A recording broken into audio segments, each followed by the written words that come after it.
I need to bend this 2mm hot rolled sheet steel into a cylindrical shape. To cut a long story short, I'm going to build my own press brake. So I've sketched up a fairly basic design. So I guess I'll be building this thing more or less on the fly, sort of staying within the overall dimensions. It just so happens that I've got an old bottle jack, which I hardly ever use. I've got a bit of structural steel lying around the place. I reckon I've got most of the stuff I need to build this thing, so I'm sort of thinking I might actually be able to build this thing for probably less than $200. Anyway, we'll have a bit of a scrounge around and see what I can find. I've got some Duragel post left over from when we built our house. I've got a 6 meter length lying here, so I thought I might utilise that.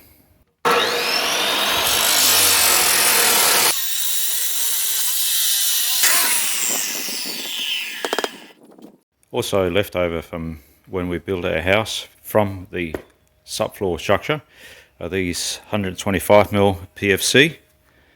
They've been lying under the house for quite a while, so I've just got to clean them up. I've only got 2 here, and really I need some more. So I've got some more channel lying here. This is my road grader. I used to tow this behind the landing to grade our dirt driveway. Haven't been using it for years, so it's just been lying here.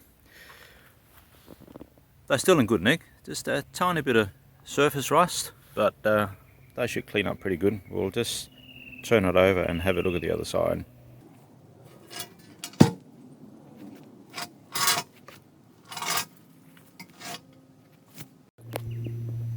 Yeah, it's not looking too bad, just a bit of surface rust, but yeah, it's only skin deep, if that.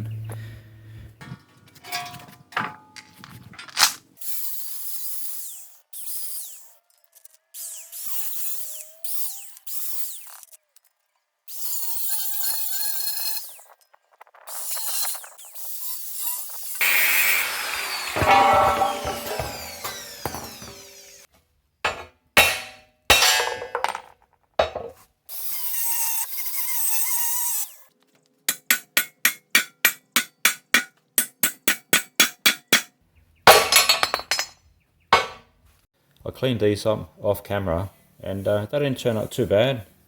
The ones that have been lying out in the weather for a couple of years, there's a bit of pitting, but it's pretty light, so yeah, it'll be fine.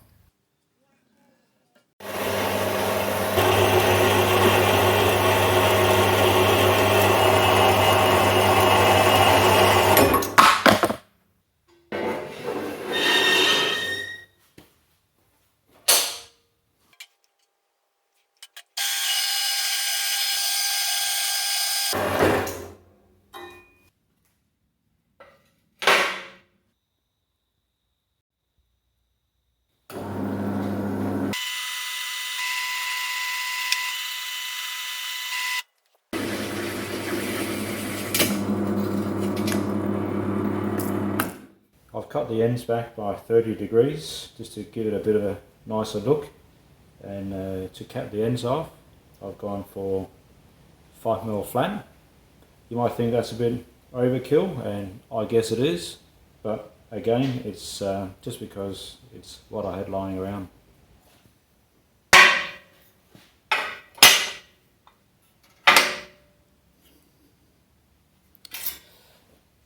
You'll see it looks like there's a bit of a gap at the top here, and that's actually quite nice for welding. Less build up means less grinding. The top edge here is actually flush with the Duragel.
So this bit here, or this part here, that's the part which the bottle jack is going to act on,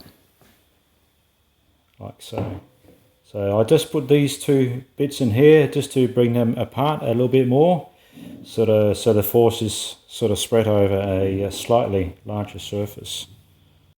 It's time to bring the old girl out of retirement. This thing hasn't been sparked up for quite a while. Oh, it's never let me down. It's actually made in Australia. It's got proper leads that aren't bloody short like the crap coming from China. Alright, haven't done this for a long time. Stick welding, that is.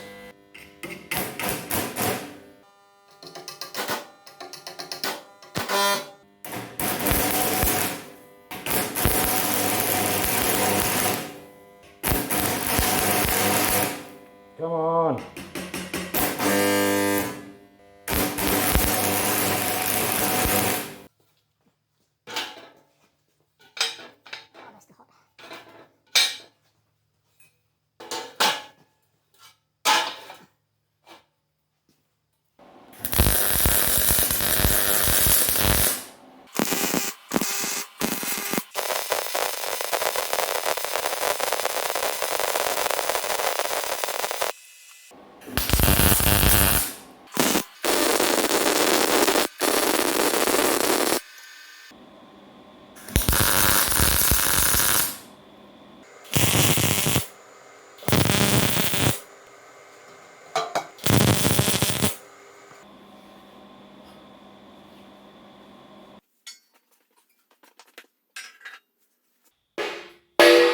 Whoa!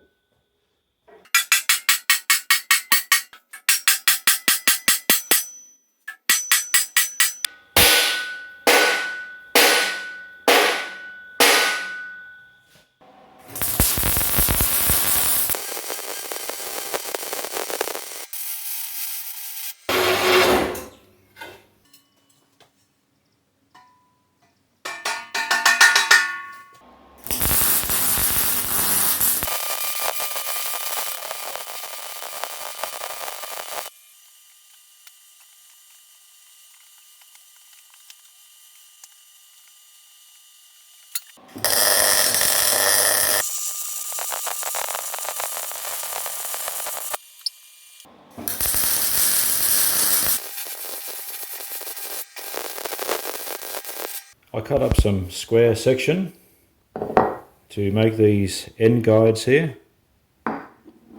and they go on this, let's call it the jack beam, so they'll go on each ends of this. So pretty much something like this. See if I can do this without dropping it. So I'll obviously weld this together, but yeah, something like this.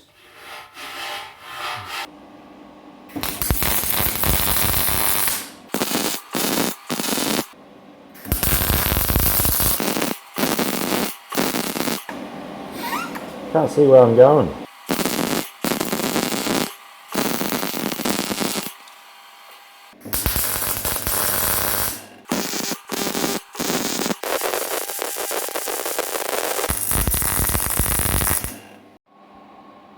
So the two guides are welded on, one each end. However, there is one little issue here which I feel I have to deal with, and I'll show you. That's this. So what I think the problem might be here, because of the shape of the base of the jack, the force from the jack is sort of centered on the middle of this square hollow section, and from there down through the sidewalls. I think maybe under extreme conditions that there is a chance that this may distort. I don't think it would actually collapse, but I think there is the potential for it to distort. What I thought I might do here is I'll grab two pieces of 18mm round bar and just weld them in the middle.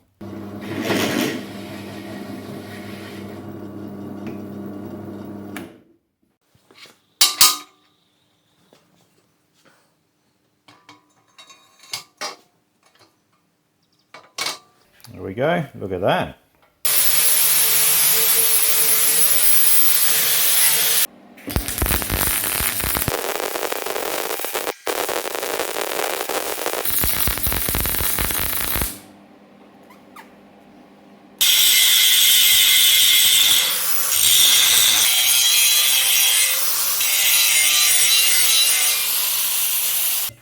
So I'm going to weld some sort of plate, a bit of flat section or something on top of this for the jack to sit on.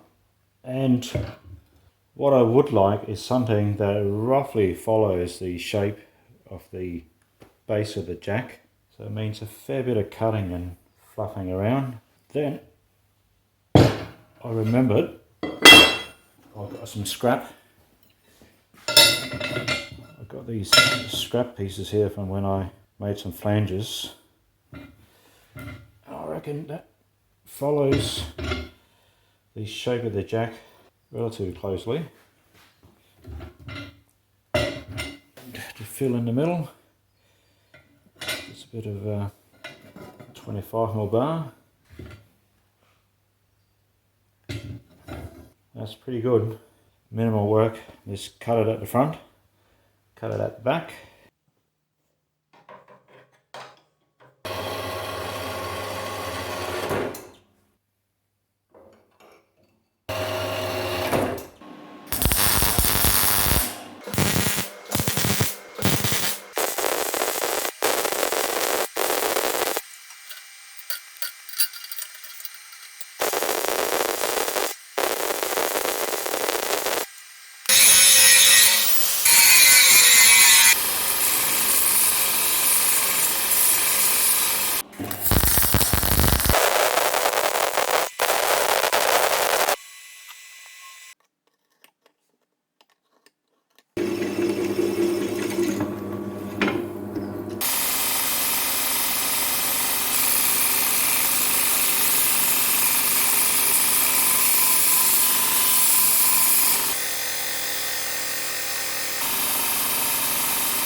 Whew.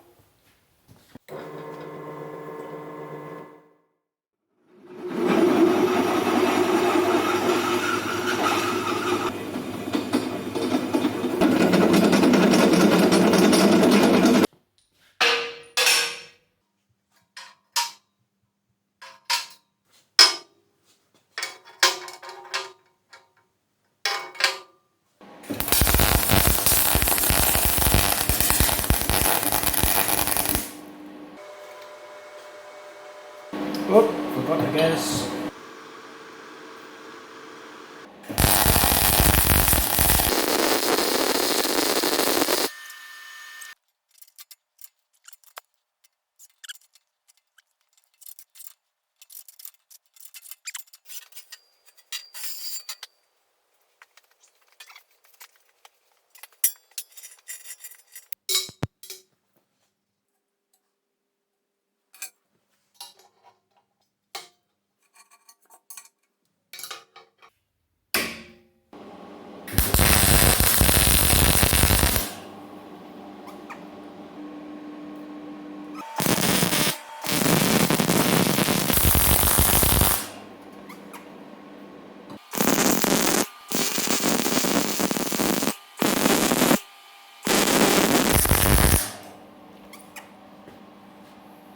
So one thing left to do, this bleed screw here,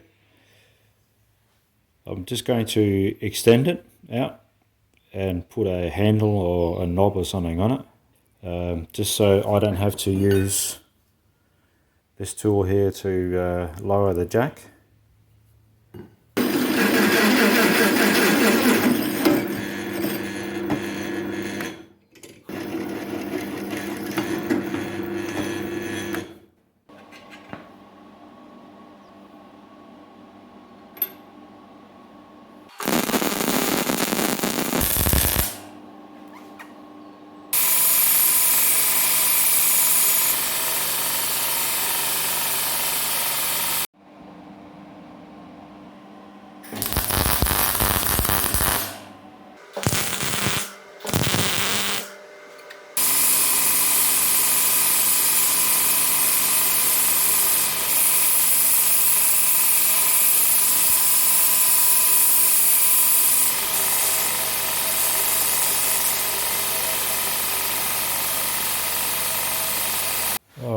let's see how this thing fits.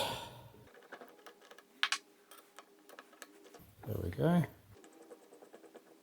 Oh, love it. Oh, look at that, eh?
Whoops.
I gave these a coat with Penetrol late yesterday. It's been rather cold and wet, and these haven't quite dried overnight. They're just a tiny bit tacky still. So I'm just going to give them a blast with this heat gun, and hopefully they'll dry up a little bit more.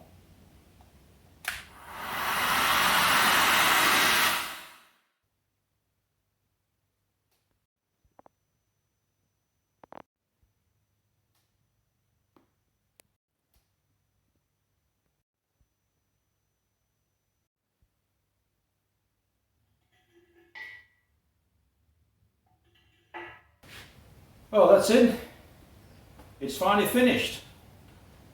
And I've got to say, I reckon it's a bit of a beast. Punch and die are in place. We're ready to take it for a test run. This punch and die set is not for making sharp bends or 90-degree bends. It's more for forming curves and making cylindrical shapes. That's why the punch has got this 10mm round bar, which gives you a 5mm radius. So I've just got a bit of 4mm flat, there's a bit of scrap.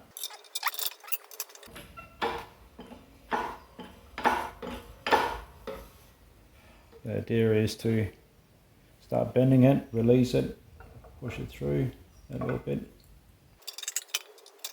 That's it, you just work your way through like that.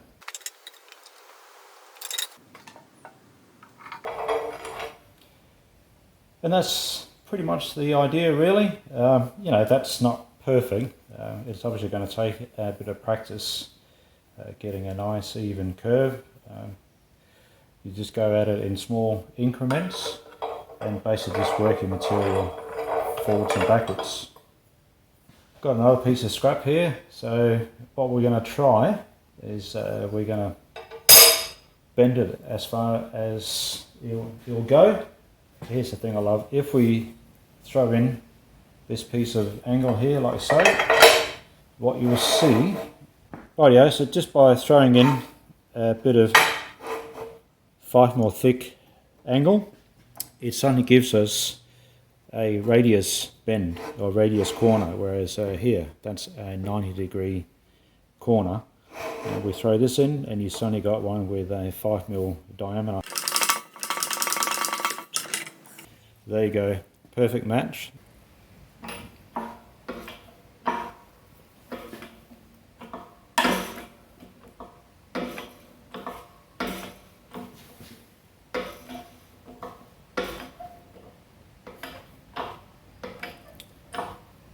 And it's taking a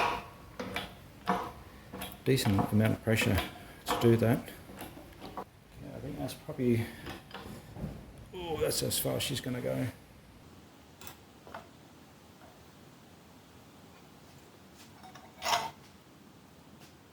So look at that, that's your 5mm radius bend. This being a 90-degree die, you're never going to get a 90-degree bend because steel will always spring back. But that is not what this die is intended for. It's just to show that you know, even with this setup, you can get pretty close. Worst case scenario here, you just put this in a vise or something and give it a whack.